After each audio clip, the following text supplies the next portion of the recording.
446 میں آ کر شیعوں کی حکومت کو ختم کیا تغرل بیگ سلجوکی نے۔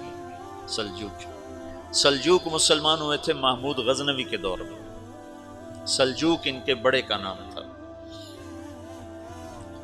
تو ایک دفعہ محمود غزنوی نے سلجوک سے پوچھا اگر مجھے تیری مدد کی ضرورت ہو تو کتنے آدمی پیش کر سکتے ہو؟ تو اس نے ایک تیر دیا، کہا یہ ایک تیر ہے میرا،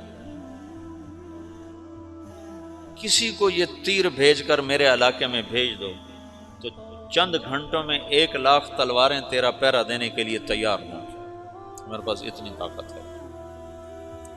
تو یہ سلجوک کی نسل میں تھا تغرل بیگ۔ اللہ تعالیٰ نے جب عرب زوال کا شکار ہو گئے اور ضعف کا شکار ہو گئے، جیسے بڑھاپے کا کوئی علاج نہیں، جب قوموں پہ زوال آتا ہے تو اس کا بھی کوئی علاج نہیں، پھر اور قوم کو جگہ ملتی ہے۔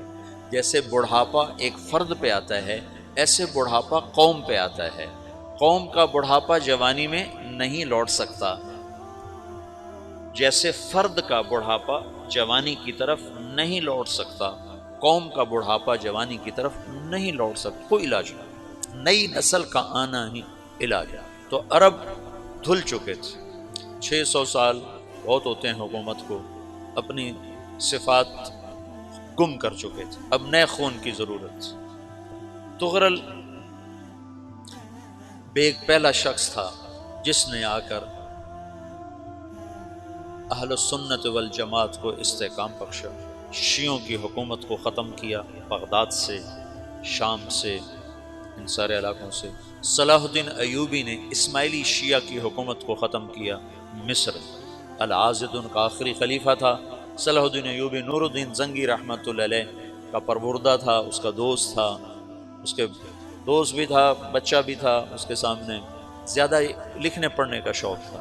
پھر اللہ تعالیٰ نے اس سے کام لیا اور اس کو مصر کا گورنر بنا کے بھیجا، مصر کی مدد کے لیے بھیجا۔ تو وہاں اس نے صلاح الدین ایوبی نے وہاں ختم کیا، تغرل بیگ نے یہاں ختم کیا۔ تو پھر سلجوک جو تھے نا یہ اقتدار میں آئے، ادھر ختم ہو گئی سلطنت بنو عباس کی، مصر ایک چھوٹی سی ترکوں کی سلطنت۔ تو اللہ تعالیٰ پھر مرکزیت کے لیے ایک نظام چلایا، دو لشکر آپس میں لڑ رہے ہیں ایک میدان، ایک جنگلی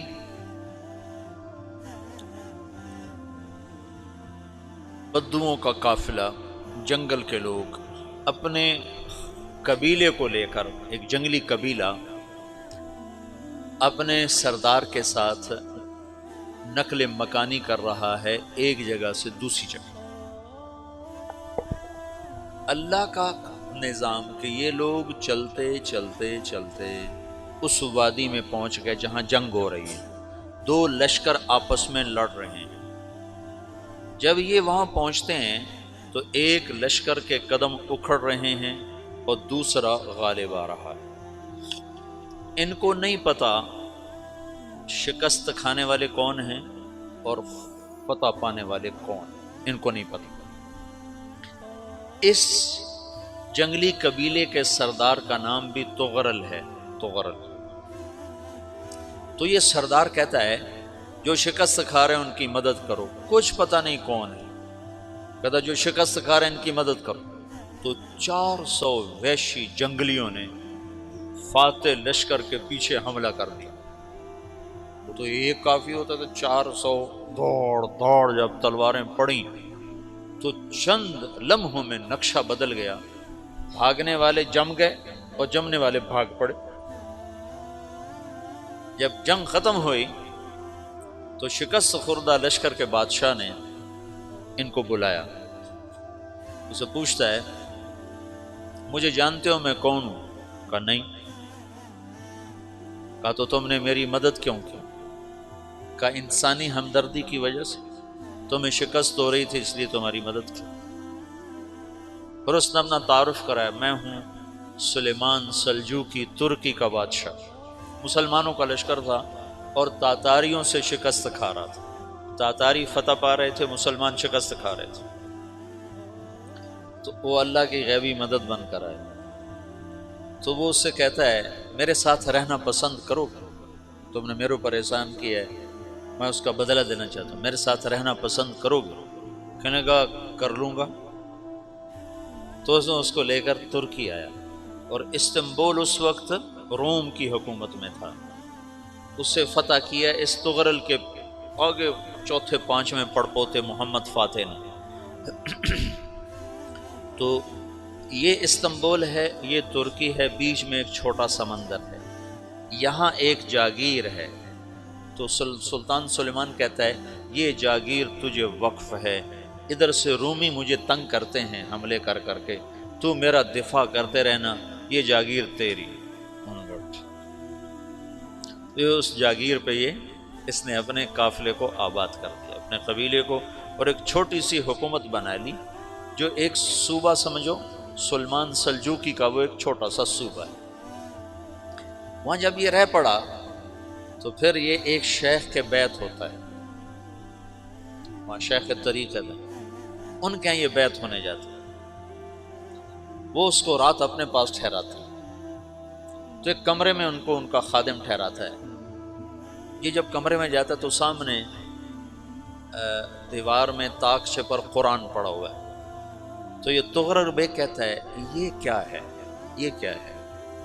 تو وہ خادم کہتا ہے یہ کتاب اللہ ہے، قرآن ہے۔ اچھا، وہ اس کو وہاں چھوڑ کے باہر چلا جاتا ہے۔ وہ دیہاتی آدمی، جنگل کا رہنے والا، پہلی دفعہ زندگی میں قرآن دیکھا، وہ کہتا ہے یہ قرآن ہے، اللہ کی کتاب ہے، میں اللہ کی کتاب کے سامنے سو جاؤں، کتنی بے ادبی ہے۔ تو اس نے ایسے قرآن اٹھایا اور سر پہ رکھ لیا اور کھڑا ہو گیا، ساری رات قرآن سر پہ رکھ کے کھڑا رہا۔ رات کے پچھلے پہر اس کو خواب آیا، کھڑے کھڑے اس نے دیکھا کہ اس کی پشت سے ایک چاند نکلا اور شیخ کی بیٹی کے سینے میں جا کے اتر گیا۔ پھر اس لڑکی کے سینے سے ایک درخت نکلا جو پھیلتے پھیلتے پھیلتے 3 بر اعظم پہ چھا گیا، افریقہ پر، یورپ پر، ایشیا پر۔ پھر اس کی آنکھ کھل گئی، وہ کھڑا ہوا ہے، تو اس نے صبح یہ خواب اپنے شیخ کو سنایا، تو انہوں نے اپنی بیٹی اس کے نکاح میں دی تھی۔ اس بیٹی سے ایک بچہ پیدا ہوا، تغرل بیگ نے اس کا نام رکھا عثمان، عثمانی ترک نام سنا ہوا، جو میں نے کل بتایا تھا کہ 1924 میں وہ خلافت ختم ہوئی۔ تو ایک بیٹا پیدا ہوا عثمان۔ عثمان نے پھر ایک نئی اسلامی حکومت کی بنیاد رکھی جو 1924 تک چلتی رہی، کوئی 800 سال یہ حکومت چلی۔ تو حکومت کا شیرازہ بکھرا لیکن پھر جڑ جاتا تھا، اور وہ قرن اول والا جوڑ کبھی نہ پیدا ہوا، ٹکڑے بن گئے۔ ان ٹکڑوں میں اللہ لوگ پیدا کرتا رہا جو دعوت دیتے رہے، دعوت زندہ رہی۔ جو تربیت کا نظام تصوف کے ساتھ تھا، اب وہ تبلیغ کے ساتھ۔ ہمارے چینل کو سبسکرائب کرنا نہ بھولیے گا۔ اللہ حافظ۔